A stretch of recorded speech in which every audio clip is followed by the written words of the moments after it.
I'm Katie Sue Bailey, the production director and a lay minister here at Victory Family Church. Thank you so much for your time and commitment to serving on our dream team. We are so grateful for you. The Leadership Development Guide aims to add value to your life, not just in the ways that you lead here at Victory, but in your everyday life as well. Did you know that each time you make a sacrifice to serve on the dream team or share your faith with others, or even send money to kingdom builders, you're taking a faith risk? Which is one of the values here at Victory Family Church. We define taking a faith risk as when our faith in God acts boldly and fearlessly in the midst of life's impossibilities. It does whatever it takes to reach and rescue people because faith works through love. But sometimes faith risks are much more significant, and honestly, they can feel scarier than the ones that I just mentioned. Maybe you've experienced stepping out in faith after losing a job, believing that God's ultimately your provider. Or maybe, after a diagnosis, God called you to take a faith risk and believe in Him for healing.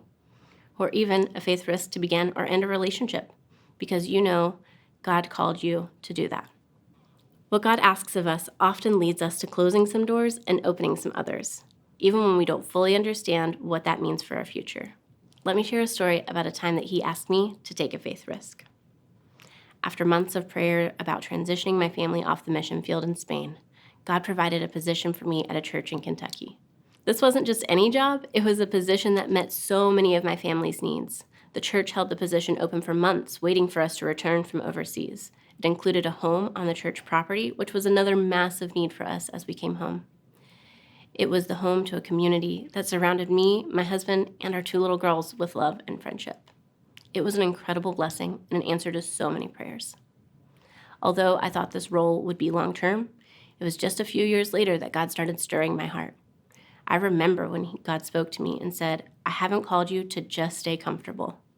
I knew He wanted me to get uncomfortable so that I could grow in new ways. I said to God, "Okay, but what's next?" I just kept hearing it was time to leave and nothing else. Honestly, I was mad. I argued with God, asking, why should I leave a place that you have so clearly blessed me with and has been full of so much good?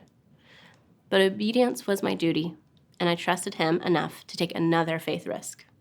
So I resigned from my role. I moved out of our home, said goodbye to a community I love deeply, all without a clear next step. We moved into an apartment, I volunteered at a church plant, and we worked in a chocolate factory. All while I waited for God to reveal the next chapter. This story is my own, but it's not unique to me. God has asked His followers to take faith risks since the beginning of time. Jacob, Moses, Joshua, Esther, Paul. I could just keep going. Isaiah 55:9. God says, "So my ways are higher than your ways, and my thoughts higher than your thoughts." Sometimes we don't see the bigger picture of what God can do. But in transitions, the endings, beginnings, and the in-between are often how He grows us into the people that He's calling us to be. We must know our Father so well that when He asks us to do the difficult things, we can trust Him and take faith risks. So let's talk about the 3 stages of transition. First, healthy endings. Sometimes when things end, you can feel like you failed, like in a work role or in a relationship. But endings aren't failures, even when they feel that way. Sometimes we have to be really intentional to reframe endings in our thoughts and remind ourselves of that. Remember, Jesus moved from town to town, trusting in God's bigger mission. We too can trust that God's plan is bigger than our immediate circumstances. In my own journey, it was clear that God had blessed me with my previous role, but it was just as clear that He wanted me to move on. Not because of anything that had gone wrong, but because He desired growth for me. Ultimate success is obedience to God. In transitions, we also need to allow healthy space for grief. Even as we take faith risks and letting go, we need to acknowledge the end of a good thing is still sad and allow ourselves time to grieve. As I experienced this, I was encouraged in Acts during Paul's farewell to the Ephesian elders that he was tearful and it was hard for him. It's okay to feel sadness when leaving something behind, but we trust God's purpose even in grief. Although we want to allow space for this, we should still set healthy timeframes to avoid getting stuck in grief. If you find yourself in a season of grieving transition, I encourage you to ask God what an appropriate amount of time to grieve in this season is. For me, it was about 2 weeks of sadness and reflection, but I knew that I had to pick myself up and keep moving. People are counting on me, and I have a calling to fulfill. This leads us to the season of waiting. Waiting can be one of the hardest things to do. After stepping away from my previous role, I found myself working in a secular job for over a year, knowing that God had called me to do full-time ministry.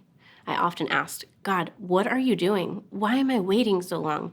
I know you have more for me than this. It was frustrating and disheartening, but waiting isn't passive.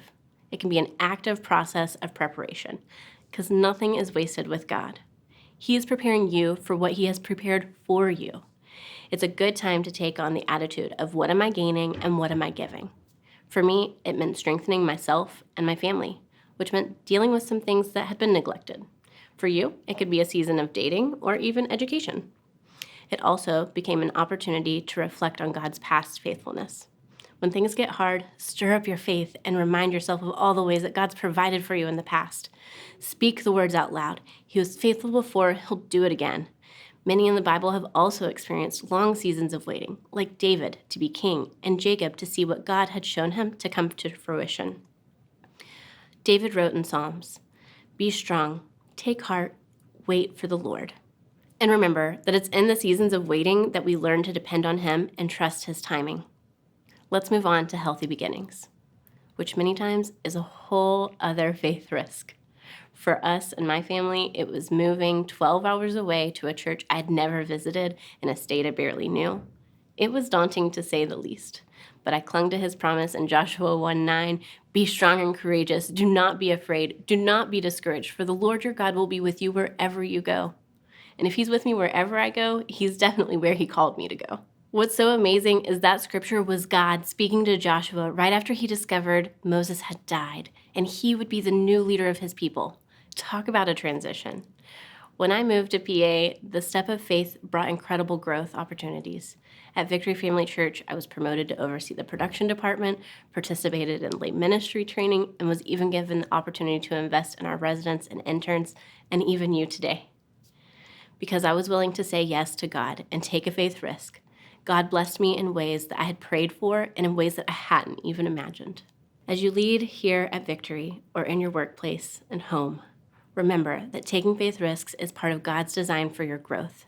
Every beginning and ending is an invitation to trust Him more deeply and be a part of His great work. Trust that He is faithful in every transition. If you find yourself in a season of transition, please review the Going Deeper resources and the reflection questions in the summary. Once again, thank you for serving at Victory Family Church. We love you.